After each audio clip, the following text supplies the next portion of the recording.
What's up, guys and gals? Welcome back to the Nerd Castle. My name is Splattercat, as you will know, and we are playing Dead State today. We're going to loot ourselves a mall. So let's get everybody situated. I wonder if there's going to be more survivors here. It's kind of like the Romero reference. If there'll be a bunch of survivors here, that's actually probably going to add a whole bunch of complication to the situation. However, let's start working. I love this track on this. I've been actually sitting here in between episodes just making sure things are like moved around and edited properly. And I love the soundtrack for this place. It sounds great. I actually really like the music here. An old body. More like a dead body. There we go. He's done. Oh, good. We're stuck in combat. Alright. Well, we'll give it a second. I figured that one would probably see us. The zombies in this game are a little bit finicky. Like, sometimes they're really observant, and then other times they just don't notice anything. You can walk around, like, throwing firecrackers and getting into all kinds of trouble, and they don't seem to really care. Why is it... I hope it's not stuck. I was gonna say, I'm really sort of hoping the game doesn't get stuck right now. My guess is that there's a lot of zombies on the map, and so it has to cycle through each and every one of them to determine whether or not they're aware of combat. Just from an iterative standpoint, I used to program it, so I'm just taking a rough stab at why, even if they're not involved with combat, what they need to do is they have to have... And what they should do is they should make a function that's invoked that determines whether or not a zombie is inside of line of sight, and if the zombie's not inside line of sight, it forgoes all of the other processes of checking like whether they're aware and stuff like that. Because my guess is what it's doing is it's going through each zombie and trying to determine if they're aware of the fight that's taking place right here, and if yes, then they start to, it initiates their combat function or whatever it is, so that they'll enter into combat and start behaving as a hostile AI. Or B, if they're not, then it might skip over them. And there's got to be a way to actually further automate that process. Like, the game seems to have a number of random programming things embedded in them that I can feel. Like, as an ex-programmer, I programmed for 2 or 3 years in college. I changed majors after that, but I was a programming major in college, a computer science major. And there's just, like, little things I notice in games sometimes. And it's weird how much you remember, like, random stuff from when you were in college. When you're playing games, you can be like, I bet there's a problem. It's trying to invoke some function over here. It's trying to do this. And unfortunately, it's like an inefficient function or something about it. And I'm not saying that I could design one better. My game would be so inefficient. My teachers used to say that about my functions and be like, well, your programming is tight and your problem solving is good, but your functions are just so inefficient. Like, they always said that they could like make my functions like 200% more efficient. I'm like, well, yeah, that's because you got a PhD. Like, come on now. I'm a college student. I'm a sophomore. You've been doing this your entire career. Of course you could make my stuff more efficient. I guess that's not really the point because they're trying to teach me, but that's, you know, that's the way that I thought about it. I think we're done right here. That is a very red car. I feel like that car is so red as to make your insurance premiums higher if you're male. I don't know if most kids know that, but when you don't drive cars that are like flashy when you're young, because your insurance costs will be utterly insane. Like, seriously, your insurance costs are based when you're young. So if you're 17 years old, you get a driver's license and you buy your first car, don't get something flashy. Seriously, you will throw away so much money on your insurance. Like, my insurance, when I was under the age of 25, I had a Dodge Dakota that I had lowered. I had a body kit on it. I had like a bunch of other stuff that I had done to my Dakota. I had Flowmasters on the back. I had it like custom painted and everything. Like, my Dakota, the insurance was so much higher because of the insurance appraisal that they did, like, after they looked at all the bodywork and stuff that I had done. Like, seriously, don't drive a flashy car when you're young. Just buy yourself like a Geo or something and just drive that and just pocket the money. Throw it in your savings account. I'm trying to be the prudent adult right now and give you good advice. Learn from my mistakes. Don't drive. Like, I realize that when you save up money and you work really hard and you want to have something nice, you know, that you go out and buy something nice. But resist the urge. Resist the urge because your insurance will be so high. Like, I had friends that drove... I had a fairly wealthy friend who started working for his dad's company when he was 13 or so, and so he was pretty wealthy by the time he was 17 or 18 because he was essentially co-managing the entire business, and he bought a super flashy, like, Escalade or something like that, like, while he was still in high school using the money that he had earned, like, working as a co-manager or a co-owner of his dad's business. And seriously, the insurance is so high for a young male on anything. And they take color into account. So, for example, if you drive a red version of any car, your insurance will be higher if you're under the age of, I think, 25. Like, if your car is red, or if your car is... There's a couple colors that they flag you. It's like if your car is red, or if your car is... There was another color that surprised me. I don't remember what it was, but they, like, double your premiums, like, instantly. Like, instantaneously, they double your costs if your car is that color. because they assume the type of personality that would buy a car that color at that age is going to be impulsive and more likely to get into an accident. And so in order to cover their costs or to cover their liabilities there, or to cover their monetary fiscal risk, they'll go through and make your premiums higher so that they make more money off of you before you go and crash your car. And to be fair, my Dakota did get totaled eventually, but it wasn't my fault. I left my Dakota, I was so upset. It was like the week that I had paid it off too. That was what made it, it made it so much worse. I think it was like the week after I had paid it off. It was finally paid off. I didn't have any like car payments anymore. I finally had it paid off. I was like 23 and I was just like done. I didn't have to pay for it. The car was finally like mine. And I parked it on the side of the street, and I went into my girlfriend's house at the time, and I heard a bang outside, and I thought somebody had put a cherry bomb in a garbage can, because that's what it sounded like, and that happens all the time around here. Kids throw cherry bombs in garbage cans and stuff. And so, not knowing, I didn't really go check on it, and then I got a knock on the door, and it's the police, and they were like, yeah, is the owner of a Dodge Dakota in here? And I was like, yeah, that's my car, what's up?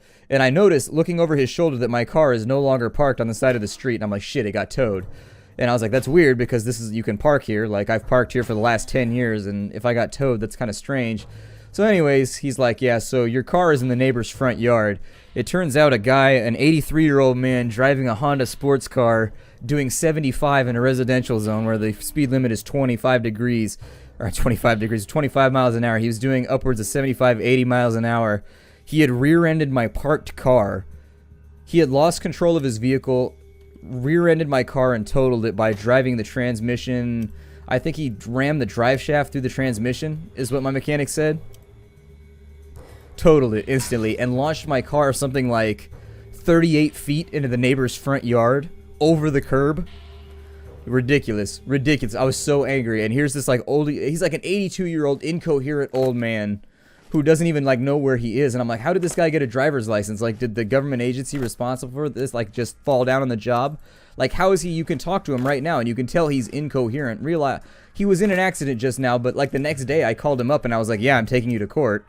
Like, I called him up the next day and I was like, listen, like the insurance company gave me like $500 for this car, even though it's way more expensive than that.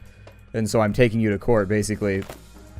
And like he was incoherent on the phone, and so I was like, I didn't take him to court because he's not compos mentis, like he's not all there. Ultimately, I just had to deal with his family, and his family's like, yeah, he got his license revoked and all this other stuff. That's what they said. But the next week I saw him driving down the street in an exact same, he bought another sports car, the exact same model, and was driving a week later down the street. Because it turns out he lived a block away from me, or a block away from my girlfriend's house. It was one of those situations in life that makes you real spiteful. But it's a situation that I was glad that I went through because it taught me not to be like... The lesson I learned from that situation is that sometimes bad things are going to happen to you. People are going to get away with it. Nothing bad is going to happen to them, and you're going to suffer all of the loss in a situation.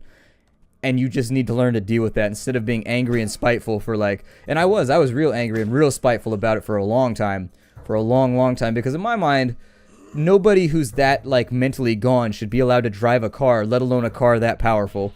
And yet, the next week, he was driving a brand new one. Apparently, his insurance settlement was way better than mine, I'll tell you that much. But yeah, it's an important lesson to learn in life that sometimes bad things are going to happen to you, and there's definitely going to be somebody that's a guilty party. Like, it's this person's fault, and just based on legal facts, like the fact that they're richer than you and they can get a better lawyer, or their family is richer than you and they can get a better lawyer, you're not going to win in court, or they're going to like threaten you and be like, we're going to win in court just based on the fact that we're wealthy. You know what I mean?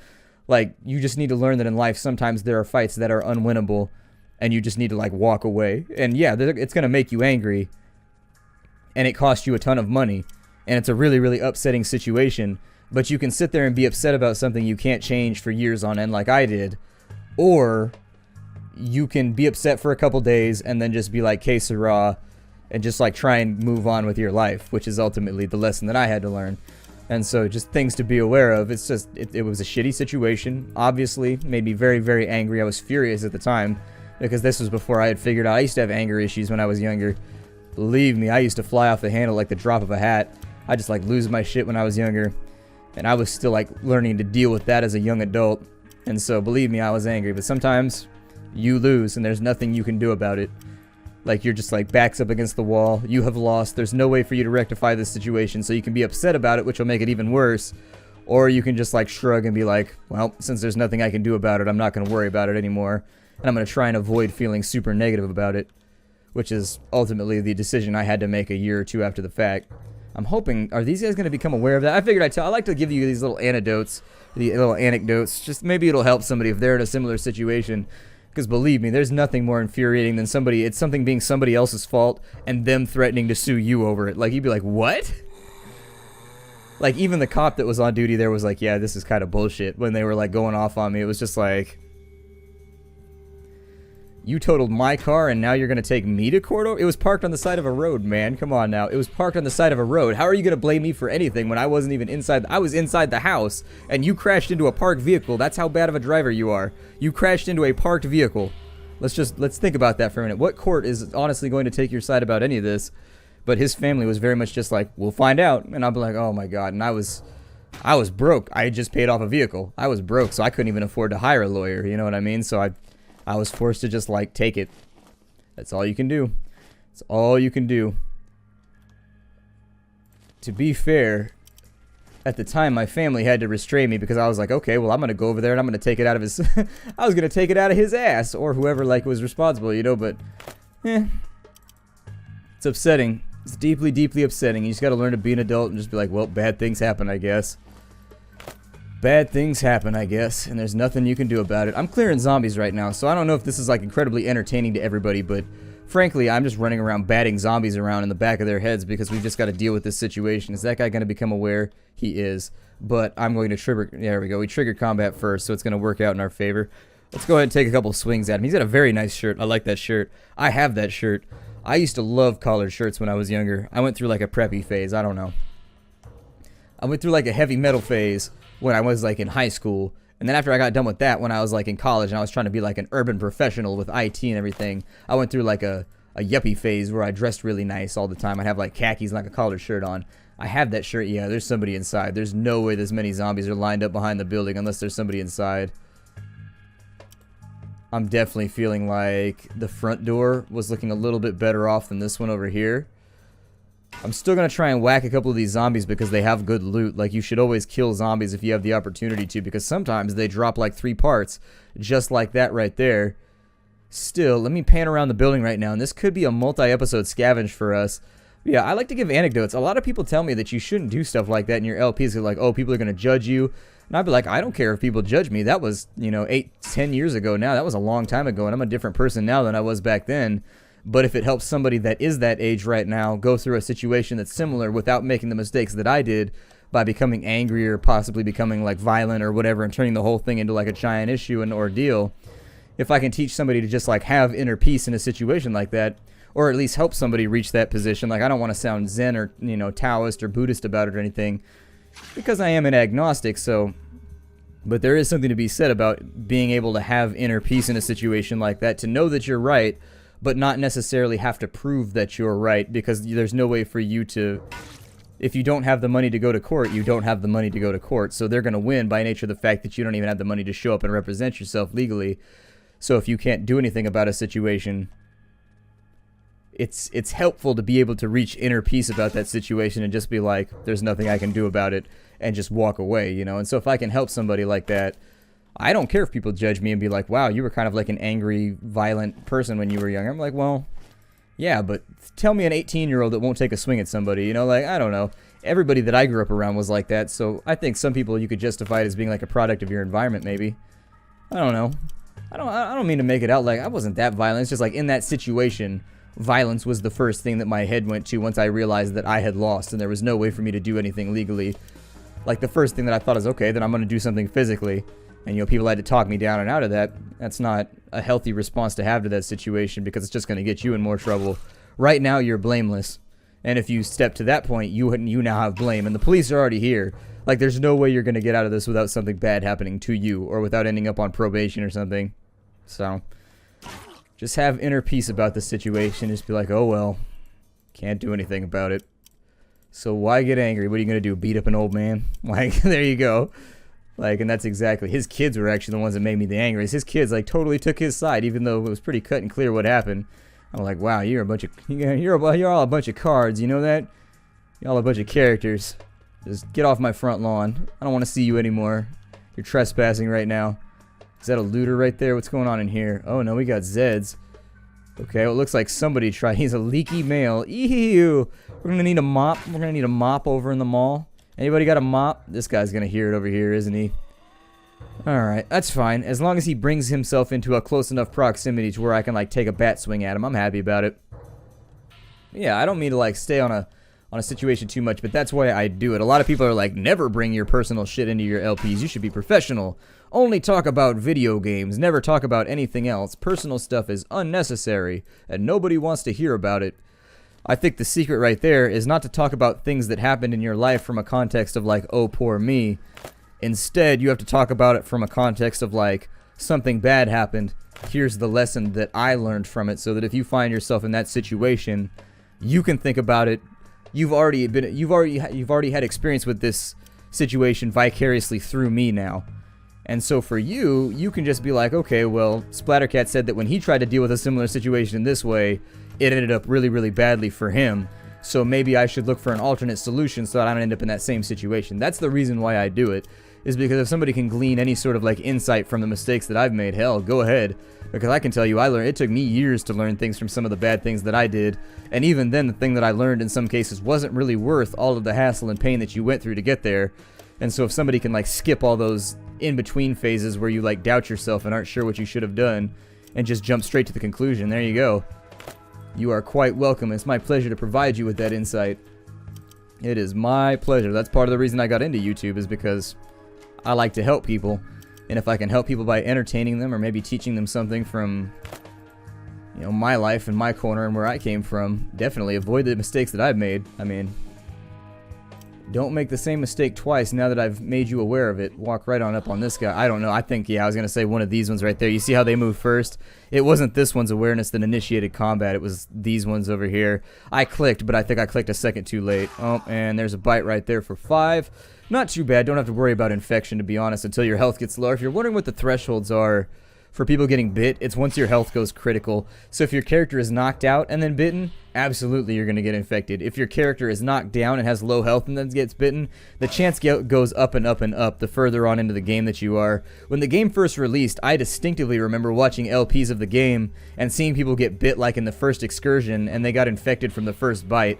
Because I think that's what the developers went for when they first started designing the game, is they were trying to make it, I guess, sort of realistic. I mean, as realistic as you can be with zombies involved.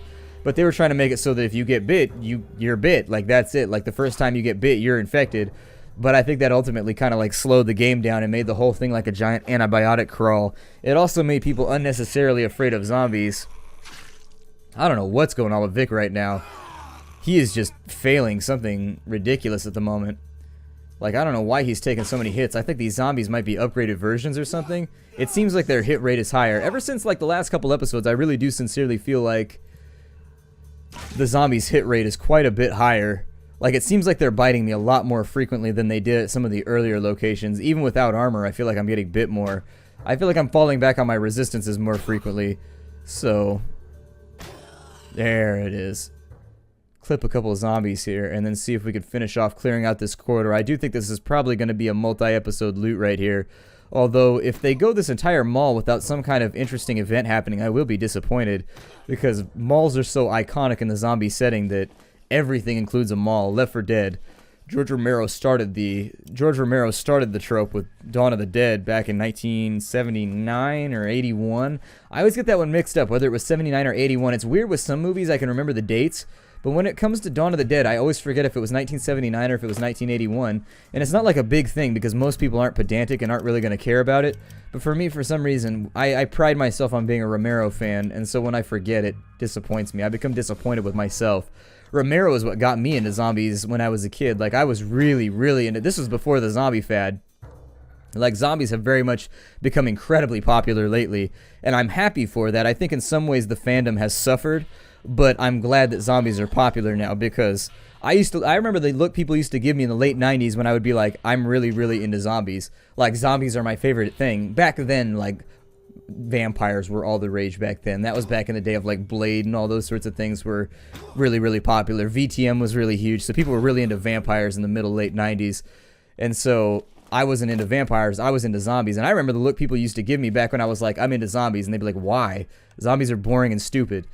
And I'm like, no, zombies are the best, because zombies, they're stupid. Like, I hate running zombies, by the way. I don't like the fast ones. I can't stand them. I like them in Left 4 Dead. That's the only genre that I've ever liked fast zombies in, are Left 4 Dead, because I think it works for the gameplay. But the thing about slow zombies, and I've told this to many, many people, the reason I like slow zombies is because the slow zombies don't kill you. Oh, shit. Bad cops. Oh, no. I did not expect this. Alright, open fire. Get rid of them. Yeah, I mean, we have no choice right now. Open fire. Oh, it's because I swapped weapons. Damn it. Okay, so... yeah, you step out of... ooh, he can either fire twice or he can get shot by this guy on the next turn. Who's hurt? Bud's not looking so good. Where's Bud at? Bud's right there. Okay, so take a shot at him. And if he doesn't go down, hold position. We still don't have enough action points? Okay, then get out of line of sight. And then who's up next? A bunch of cops. Okay, so the cops all get their next turn. Disappointing, but something that I've got to deal with. I'm going to bring my bullet vest up to the front line. I don't really have much of a choice. Set these as active. Let's get going with some gunfire here. I'm not really super intrinsically interested in getting myself caught up in, you know, a wild and crazy melee here that makes a ton of noise and draws a whole bunch of zombies over here. But if it happens, it happens. That cop's almost down. That cop's almost down. These two will more than likely reinforce very, very shortly. If he makes both of those shots... yeah, I was going to say... let's handle our situation here. Okay, so they're down. These guys are probably going to try and come around and fight with us, which gives me a second or two to help out and heal Bud. Let's get him out of line of sight real fast, because he's not looking so great. And then on this side, I don't know how much this is going to cost me, but I need to get her done for sure. Over here, let me bring a couple more gunmen off to this side. And if we can hold out, I would rather draw them off this way, maybe. Everybody take a turn and reload, too, while we're free of enemies here. They can't step around those bodies anyways. Can they? No, they can go around that way. Okay, so my suggestion right now would be... get on this side of the door. That's what I want. That guy's got a shotgun, which is really tremendously worrying. It's a bad thing for us. That shotgun is... it's bad. It's pretty bad. Among the things that are bad, it's higher up on the list. He's going to take a couple shots at me. That's perfectly fine. He can shoot at my guy in the bullet vest all that he wants. I'm not even worried about that. However, we may learn from this experience that maybe bringing along my character as a medic was not the wisest plan. Because it looks like he doesn't heal nearly as well as the other character does. Maybe I'll put a couple more points into it. I don't know. I'm at the point right now where all of our other skills are maxed out to such an extent that I'm not really concerned about a bad lieutenant. Okay, so let's get the lieutenant since he's got a shotty. I think we can still hurt him even though he's in a ballistic vest. Which, contrary to popular belief, does not make you go ballistic. It just makes you a bit more resilient to ballistics. We're going to keep taking shots, dancing in and out right here. I think that if I leave Tweedletime right here, they'll keep shooting at him, and they won't ever, like, swap targets to these guys and come back around. They may just stand there. I'm not sure. We'll see what happens. Now that Bud is more ready to go...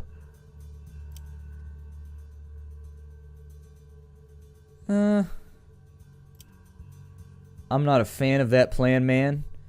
So instead, I'm going to implement a ban on that plan. It will not stand. Find me some flan. Some flan. I actually don't like flan that much. Not the biggest fan of flan. Not the biggest fan of flan. I've had it a few times, and I'll eat it if it's like there.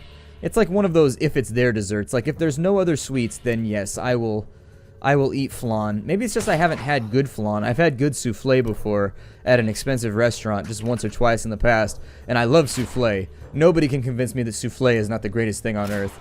Like, souffle is just so delicious. It's insanely delicious. Like, to the point where... here, swap positions. There we go. I like how this character is just sitting here and letting us murder him now. Oh, I messed up. I have made und mistake. Oh, and that's Bud, too, isn't it? I can fix this. I can fix this. There we go. Swap Bud in and then move his position real fast. Cheese mode continues! Bringing out that Gouda. It sounds like we have zombies coming in. We gotta watch out. We should probably finish up this combat sooner rather than later. Just a suggestion. There we go. Alright, well now that we've got our iced tea on and we've committed the act of cop killery, nonetheless, I didn't expect a bunch of cops to rush me. That's actually really surprising that that happened. It threw me off for a second when I saw it. I wasn't sure how to deal with it mentally. Like, authority figure attempting to murder me. Oh shit. So then I had to switch gears and realize that these guys are not out to serve and protect. They are out here to, like, to swerve and connect with bullets. I don't know. I need to kill these guys before these zombies get here. They're gonna res them. And once that happens, we're gonna be in a world of hurt. Let me set an active right there. We'll finish the lieutenant too. There we go. And now we are trapped in a location that...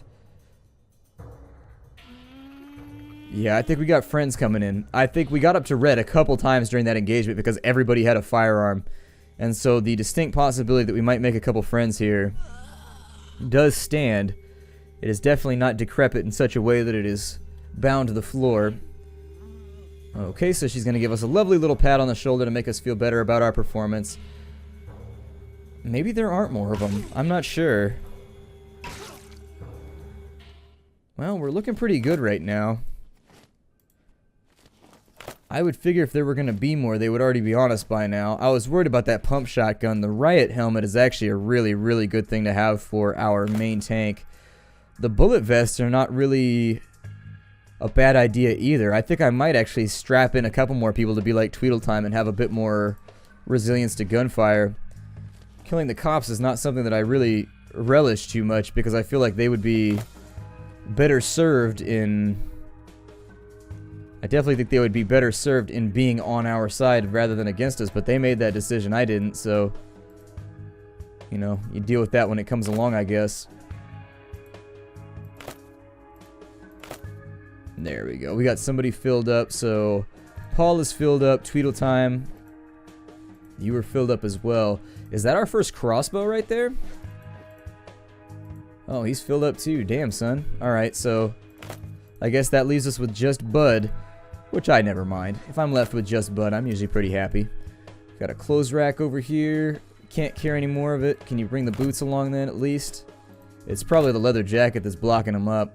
Alright, let's make a run back to base. We'll drop things off. My name is Splattercat. Thank you for joining me here at the Nerd Castle for the next episode of Dead State. I hope you enjoyed our little chat. I had fun recording this episode with all of you. I look forward to seeing you all in the concurrent episodes, or I guess not concurrent. I look forward to seeing you actually in the concurrent episodes and the ones that are coming up. I guess I add episodes simultaneously sometimes, and so maybe there will be a concurrent episode along with this one. I'll see you later. Hi to you, everybody.